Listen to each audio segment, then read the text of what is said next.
ಪುಟ್ಟ ಗಂಗೆ ಅಜ್ಜಿ ಹತ್ತಿರ ಓಡಿ ಬಂದಳು.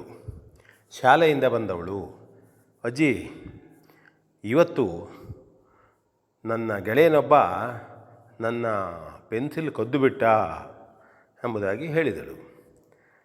ಆಗ ಅಜ್ಜಿ, ನೋಡು ಗಂಗೆ, ಈ ಕಳುವ ಮಾಡುವಂಥವನಿಗೆ ಹೇಗೆ ಬುದ್ಧಿ ಕಲಿಸಿದ ಒಬ್ಬ ವ್ಯಾಪಾರಿ ಎಂಬುದ ಒಂದು ಕಥೆಯನ್ನು ನಿನಗೆ ಈಗ ಹೇಳ್ತೇನೆ ನಾನು.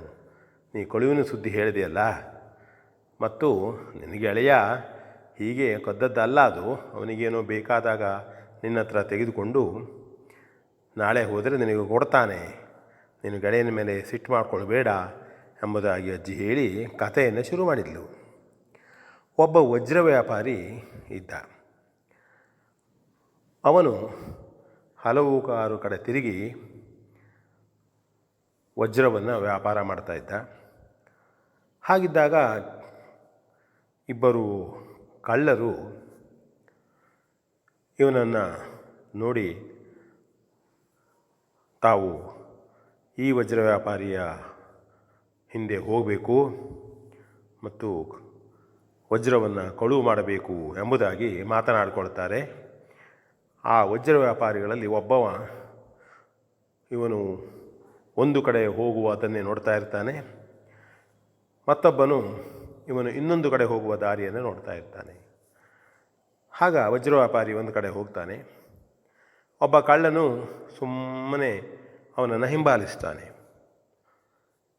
ಸಂಜೆಯ ಸಮಯ ಒಂದು ಧರ್ಮಶಾಲೆಯಲ್ಲಿ ಮಲಗಿರ್ತಾರೆ. ವಜ್ರ ವ್ಯಾಪಾರಿಯೂ ಮಲಗ್ತಾನೆ. ಈ ಕಳ್ಳ ಅದನ್ನು ನೋಡ್ತಾನೆ.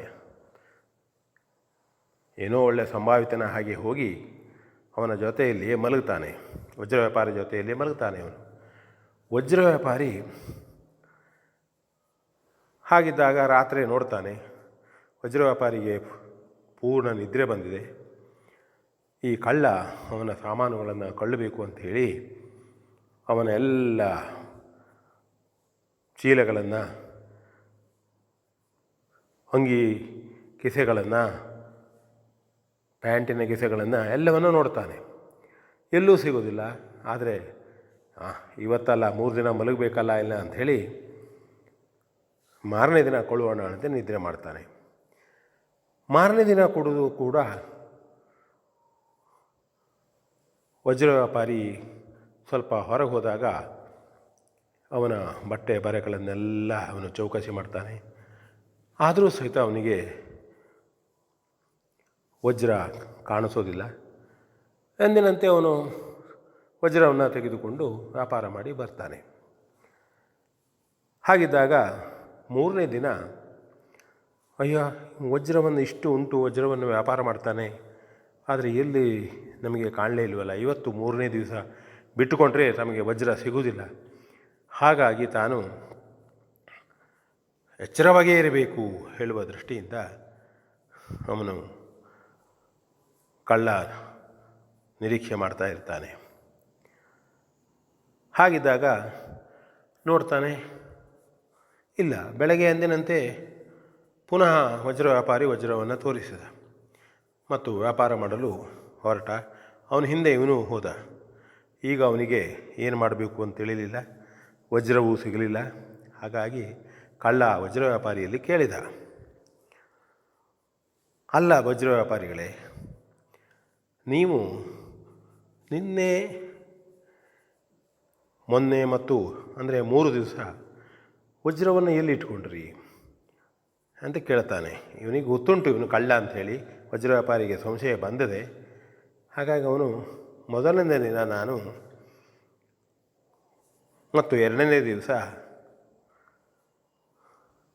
ನಿನಗೆ ತಿಳಿಯದಂತೆಯೇ ನಿನ್ನ ಅಂಗಿಯ ಕಿಸೆಯಲ್ಲಿಯೇ ಹಾಕಿಟ್ಟಿದ್ದೆ ಮತ್ತು ಸುಖವಾಗಿ ನಿದ್ರೆ ಮಾಡಿದೆ ಅಂತ ಹೇಳ್ತಾನೆ.